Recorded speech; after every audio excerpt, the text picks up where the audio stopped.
What's up, everybody, and welcome to part 1 of my 10,000 subscribers special! I, of course, am Whatthefnu, and once again, I want to say thank you to you watching this right now, whether you're an old or new subscriber, returning to the channel after a while, or checking me out for the first time. You are what makes this all worth it.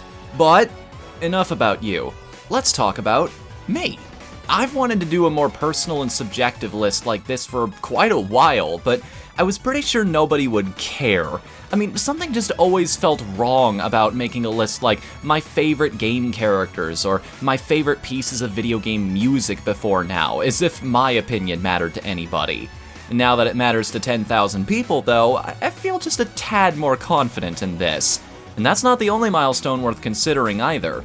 I've been playing video games for over 2 decades now. It's a hobby that's grown up with me. Well, most of it has grown up. Some of it has grown up.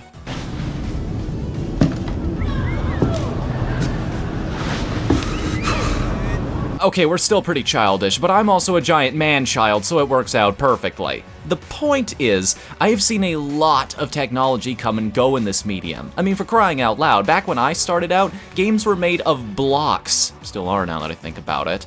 And nowadays, we're pushing 4K resolutions and dropping people dignity first into actual, legitimate virtual reality. That was literally science fiction when I was a kid. And so, I want to take a brief trip down memory lane to highlight some of my favorite eras of gaming ever, and the machines that helped define them. Like I said, this is going to be a pretty subjective list, meaning a lot of the entries are here for totally unrelatable reasons. For example, my parents were not made of money, so if a console had backwards compatibility with games for a system I never owned in its original form, that's going to bump it up a few spots.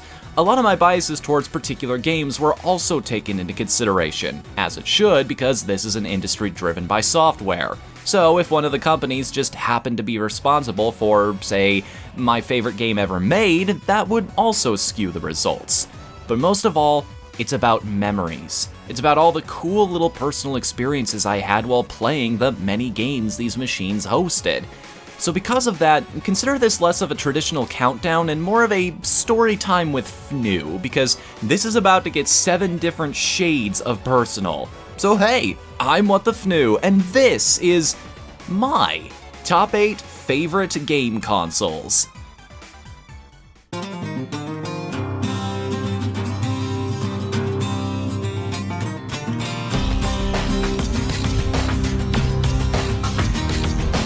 Number 8. When I was first making this list, one console I did not expect to include was the Xbox 360. But looking back at my time with it, I have a surprising number of fond memories with Microsoft. Truthfully though, when it comes to me, I should be calling this the Xbox 3 Indie because this is where I first got involved with the smaller game scene. Bastion, Meat Boy, Braid, The Dishwasher Dead Samurai, I made a game with zombies in it, all experienced first on this box. In fact, I found the whole idea of the indie arcade fascinating. It's part of what motivated me to develop games of my own in the first place. I mean, that's the dream right there, to have your work on a home console. And with the power of XNA, even a dummy like me could have made it happen. It was an eye-opening experience, and it made me realize just how far this industry had come. That's not to say small games were all I played. Hundreds of hours were dropped into Borderlands 1 and 2. I don't even want to admit what my badass rank is, nor the things I did to get it. To those of you who have played that game, I've got 2 words for you. Hurly-burly. There was Dead Space, which was atmospheric and horrifying, there was Bioshock, which was atmospheric and horrifying, and then there was the definitive version of Bayonetta, which was not only atmospheric, yeah, let's call it that, and sometimes horrifying, but also single-handedly put Platinum on the map for me. For a while, this thing became my Banjo-Kazooie machine, before I lost my old email, and subsequently my old account. Rest in peace, over $200 in downloaded titles. And believe it or not, I even go back and hop into Fable 3 every now and then. Yes, the minigames are boring and repetitive. Yes, the interactions with NPCs have all the depth of a sponge. Yes, I'm ticked off that we're never going to get a sequel now where I get to slowly torture Reaver to death. But it's still fun running around town in a dress, kicking chickens and farting on people. This is my list, not yours. Back in its heyday, I never went too long without turning on my 360. And in hindsight, it's pretty obvious why.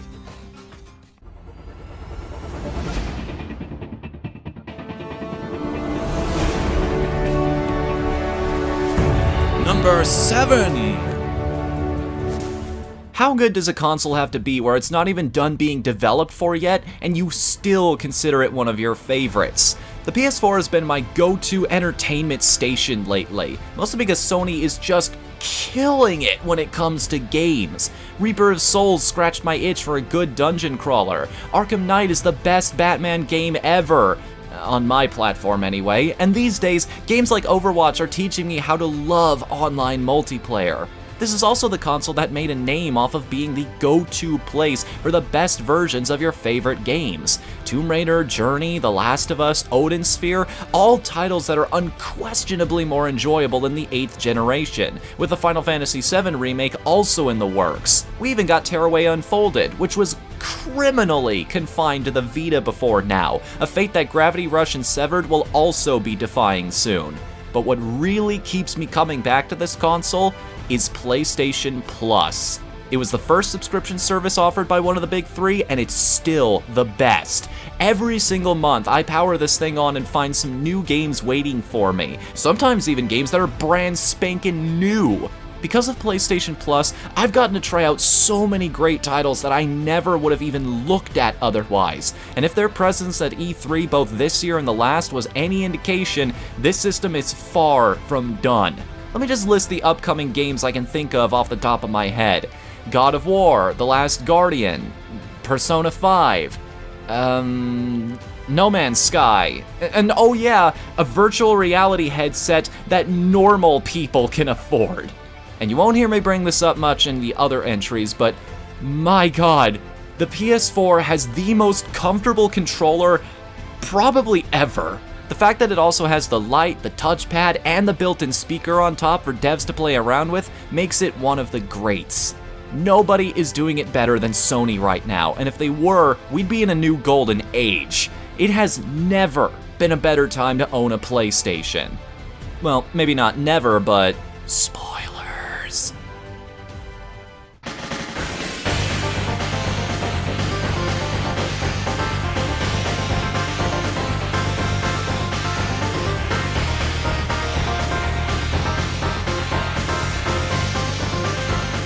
Number 6. My nostalgia!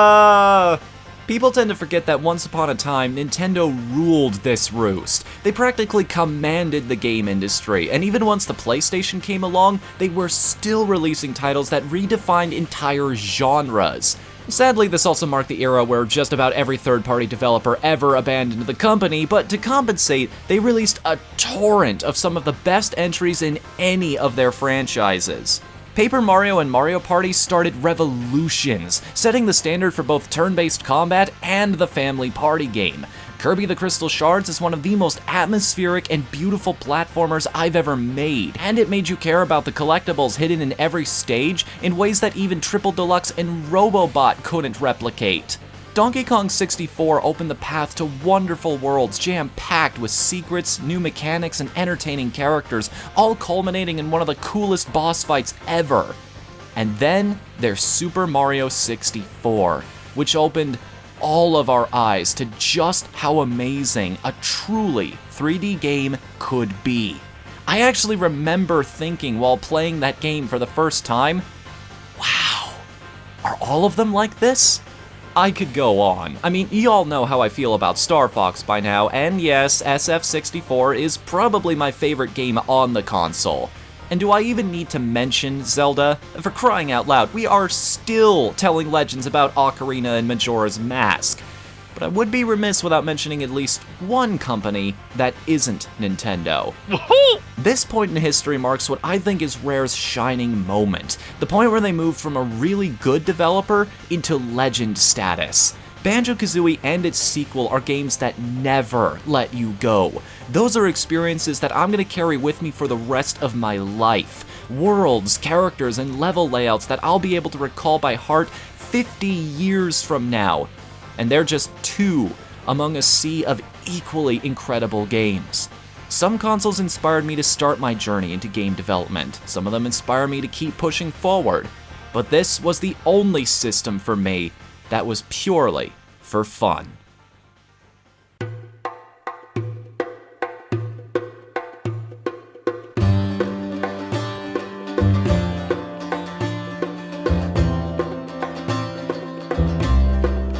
Number 5.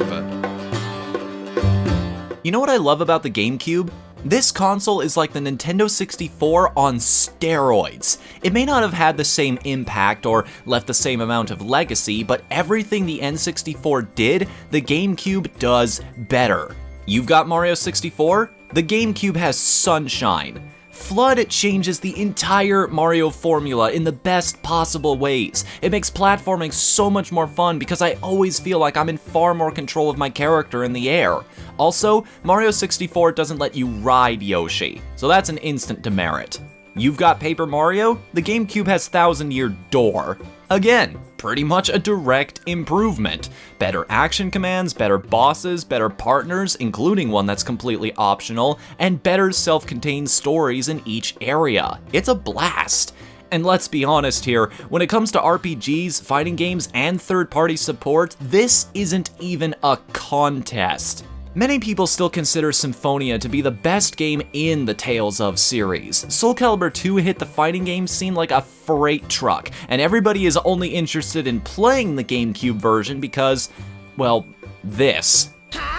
And how about that Resident Evil 4, eh? I've sent my right hand to dispose of you. Your right hand comes off?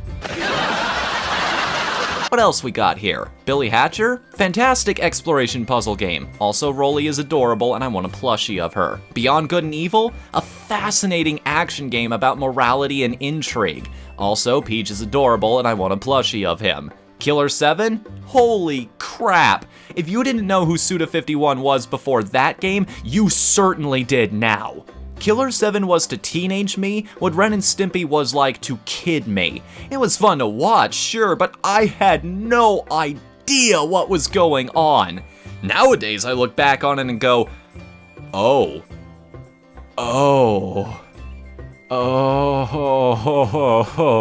That's no good. What's this game rated again? M for mature? Good. Pay heed, children. I'm gonna level with you though. The one reason this console ranks so highly for me is because of one thing. Final Fantasy Crystal Chronicles. That game means so much to me that it deserves its own video, but suffice to say for now, most of my time with the GameCube was spent playing Crystal Chronicles with some of the best friends I've ever had. This console made me believe that Nintendo was still headed in the right direction, that just because everyone was saying they were no longer relevant didn't necessarily make it true. And it kept me looking forward to every single game they had up their sleeves next.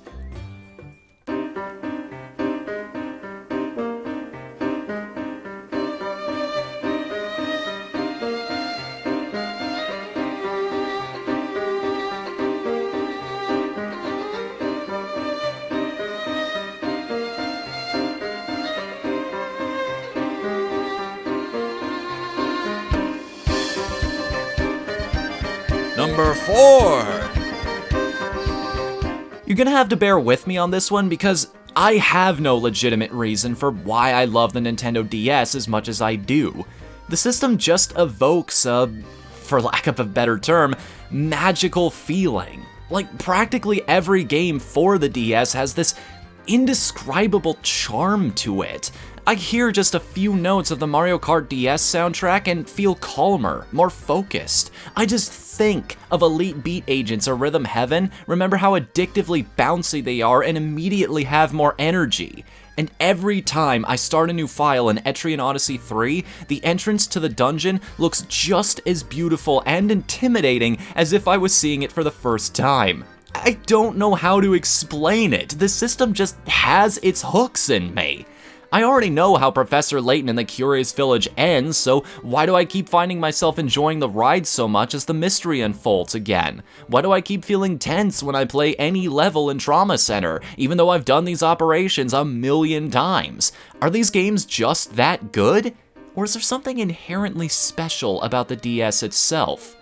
Don't get me wrong, Radiant Historia has an incredibly good story, and Mario & Luigi 3 cemented the formula. But then I play something seemingly inconsequential like Ontamarama or Fossil Fighters, and even they manage to hang with the big boys just fine. The system is responsible for introducing me to Castlevania with Dawn of Sorrow, blowing my socks off again in Portrait of Ruin, and then scoring a freaking hat trick with Order of Ecclesia. The frantic battle system and urban aesthetic of The World Ends With You makes it one of my favorite JRPGs ever made, which was only possible because of that dual screen setup. And then along comes Phantasy Star Zero to make me realize what I've been missing all these years on Sega's consoles. Even weird and experimental titles like Cooking Mama, Tingle's Rosy Rupee Land, and Super Princess Peach ended up being jam-packed with creativity and good ideas. Then there's Star Fox Command, Pokemon Mystery Dungeon, Nights in the Nightmare, and... Hang on. Wait. I just realized what it is while writing this. Every single one of these games, from Spirit Tracks to Meteos, does something different. It stands out. I remember these games so fondly because they're all willing to experiment, and they're willing to break the mold in ways that don't detract from or hinder the gameplay in any way, and that's an accomplishment in itself. Innovation is a powerful yet indiscriminate tool. You change too much and you'll alter the very core appeal of the game. So the fact that everybody hit the mark so many times so consistently makes me think Nintendo wasn't kidding when they said the DS stands for Developer System. Perhaps there is something naturally intuitive about reaching out and touching the game world, something that clicks very easily with a lot of people and translates very well to this art form. Or maybe Nintendo was just handing out a bunch of money to anyone who would design for the thing. Whatever the case, this little handheld was almost constantly being held in my hands, and I never wanted to let go.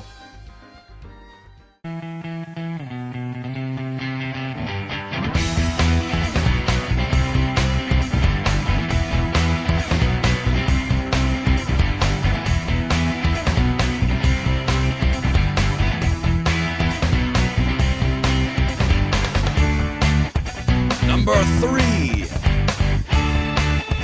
So, I started school a year earlier than most kids. I was deemed smart enough to handle it, so they put me into the system just after my 4th birthday. School was alright from what I remember, but there was one thing about it that I always looked forward to: the computers. I knew about TV, but this was my first encounter with interactive technology, and I was fascinated with it.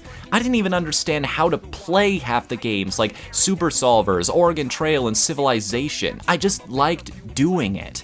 It was the only time I felt truly engaged in my learning because, unlike the rest of the lesson, I had agency here. It only got harder when I proved I was ready for it to be. I didn't just fail the test and have to move on regardless. The format made sure I understood. And I had to understand.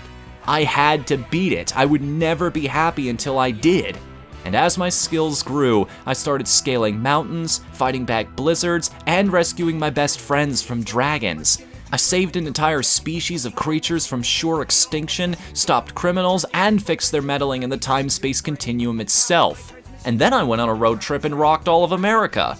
By the way, Math for the Real World? Totally underrated. You're actually listening to the soundtrack of that game in the background right now. It's awesome. You laugh, but I still look on many of those games very fondly, simply because they were my introduction to the medium. There's something so innocent and pure in my mind that even if their challenges are trivial to me today, I still can't fault them. But that was just my introduction to PC gaming. Once I got my own computer with my own internet connection, I was set. How many times did I delve into the world of RuneScape, of Adventure Quest? How many hours did I whittle away trying to save up gold in Gaia Online? How many times did I complain and rally on the Neopets forums that there wasn't enough representation for Zapharas? Like, seriously. Bro, real talk? Zapharas are objectively the best Neopet, and the most prominent member of the species is a nameless assassin. I quit. I quit! Oh, and don't forget a little site called Newgrounds, because I certainly didn't. Nightmare Tower, Sly and William, Home Run and Berserk Land, Epic Battle Fantasy 2, Treadmillosaurus Rex, Gretel and Hansel, Stick RPG, Murloc RPG, the Madness series, Sydney Shark, The Impossible Quiz, Flight, Gemcraft, A Bobo's Big Adventure, Fancy Pants Adventures, The Journey of Remus, Jack Smith, Jungle Girl. Not to mention that Flash games have provided some of the best shoot-em-ups I have ever played, including Wings of Genesis and Star Wish. Fair mention should also go to Bloons Tower Defense 5 because it is my quintessential stress ball game. But in between brief bursts of all those, I was going on even bigger adventures. MMOs are my hobby. They're what I do when I'm not doing this. And again, there has been an almost uncountable number of all the fantastic games I've played in that genre. Shoutouts to Eden Eternal for its brilliant on-the-fly class-changing system. Shoutouts to Dragon Nest for introducing real-time 3D combat into an MMO. Shoutouts to Mabinogi for having some of the most interesting and deep mechanics I've ever seen in the genre. Shoutouts to the morons who ruined S4 League. This game was good at one point, I swear. Oh well, at least it still has servers, unlike poor Rusty Hearts over here. Even more recent games like Terra, Blade and Soul, and Final Fantasy XIV have managed to claim hours of my life from me. And if you think that's the end of my PC escapades, oh no, because then a little show called X-Play introduced me to Team Fortress 2. And that opened up a whole new can of worms. I bought that game 6 years ago, still got my mercenary badge to prove it. And since then, Steam helped me warm up to what many people consider true PC gaming. And I've never stopped loving it since. There are so many joys to this platform, so many ways that it's entertained me over the years that I can't help but acknowledge it. I owe so much of my taste in video games to the PC market, from my earliest memories to the current day. And for that, I send my praise to Gaben.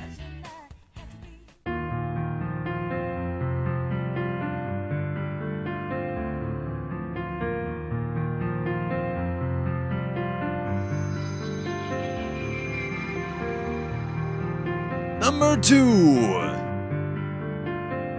Ladies and gentlemen, one entry down from the top and we have a tie. But believe me, there's a very good reason I can't choose between these two.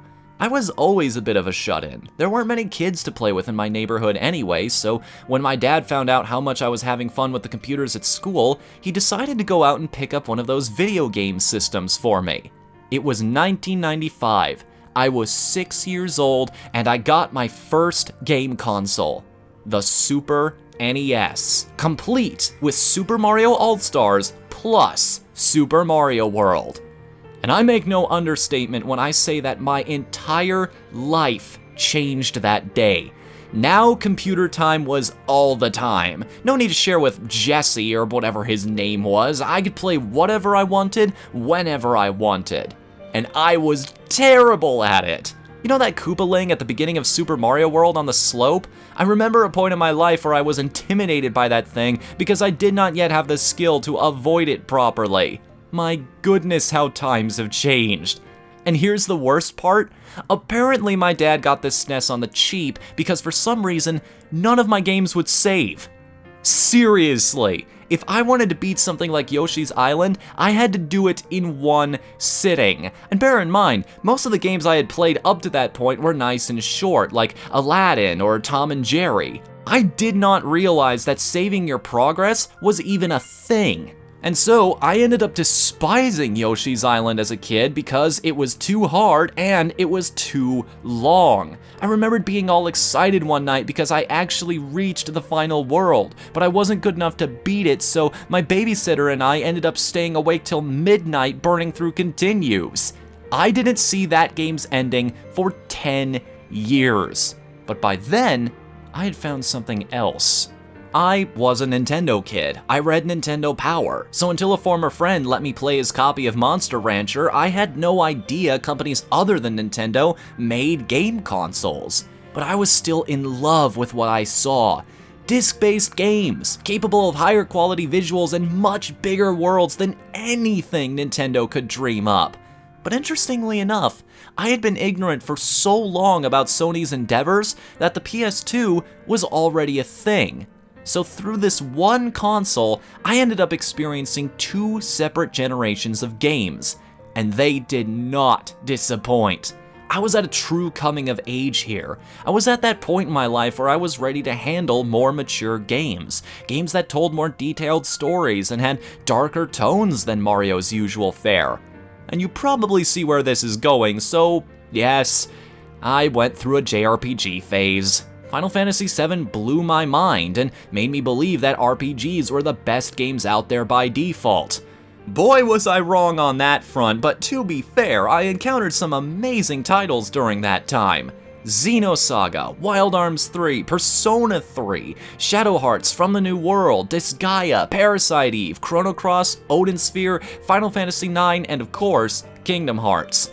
And interestingly enough, it was between all the RPGs that I found my favorite games on the system. Games like Klonoa 2, Ape Escape 3, Rez, Guitar Man, Okami, God Hand, Devil May Cry 3, as well as Dark Cloud 2. And know this, Dark Cloud 2 is my favorite video game ever.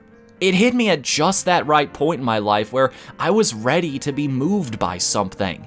It surrounded me with fantastic music, a beautifully cel-shaded anime world, and game mechanics so far ahead of their time that other devs are just now catching up. Between this and Layton, Level 5 is a god-tier developer to me. But again, I'm going to save my thoughts on that one for its own episode someday. I make it sound like I was having a miserable time with the SNES and the PS2 rescued me from my torment, but truth be told, it wasn't like that.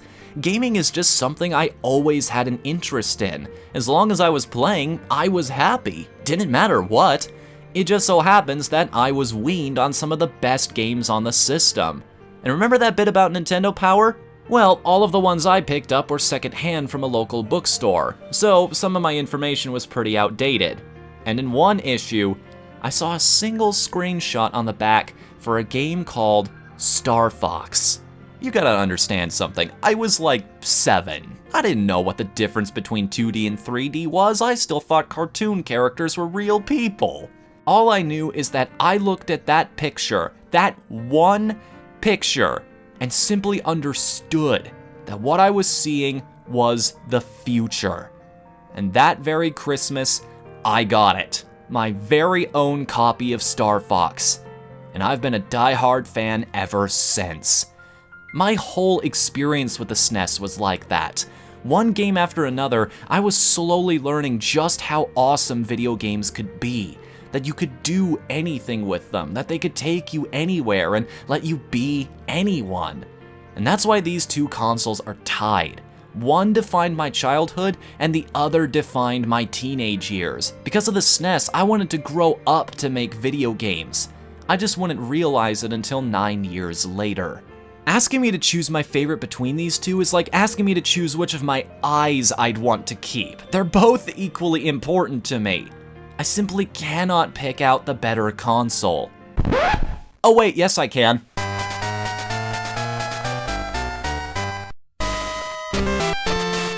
It's number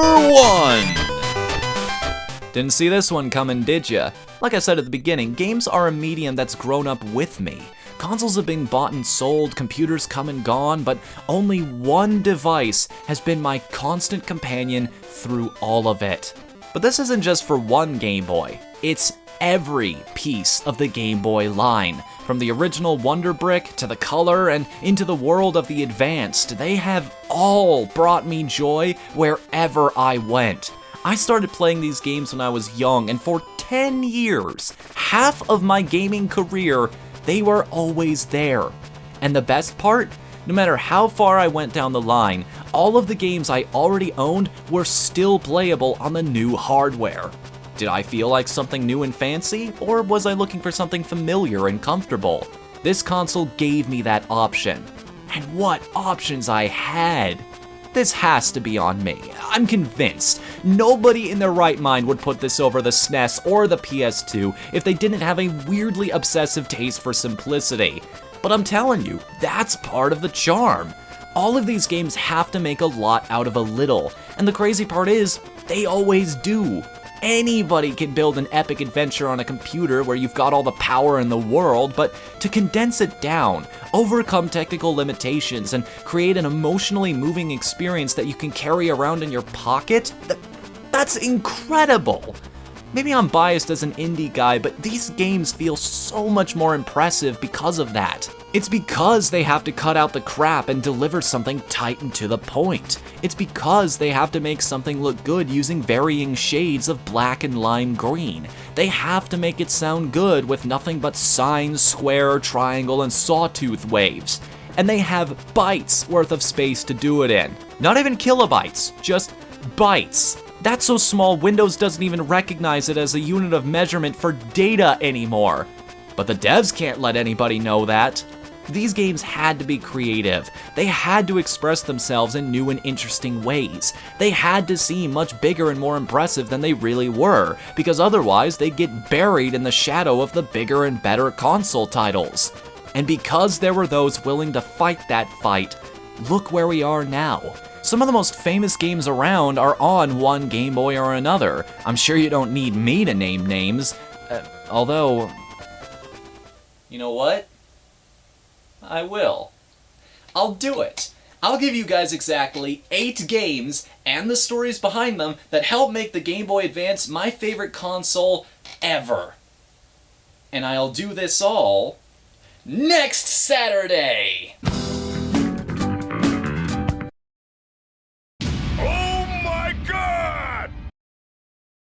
Psst. Hey buddy, did you know I've made videos that aren't this? Like this right here, my top 8 video game trailers. Because, you know, games are at their best when you just sit back and watch them, right? I also have a discussion series called FNU Rants, where I talk about current goings-on in the industry as well as the principles behind them. I mean, what else were you gonna do with that time anyway? Make your 100th check on Twitter today? Although if you do try that instead, make sure you follow me on Twitter and Facebook to keep tabs on all of my online activities. If you really like my videos, consider donating to my Patreon to help keep the fire stoked. And as always, please consider subscribing so you can catch a new countdown just like this one every single Saturday. Until then, I'm Whatthefnu. Later, everybody!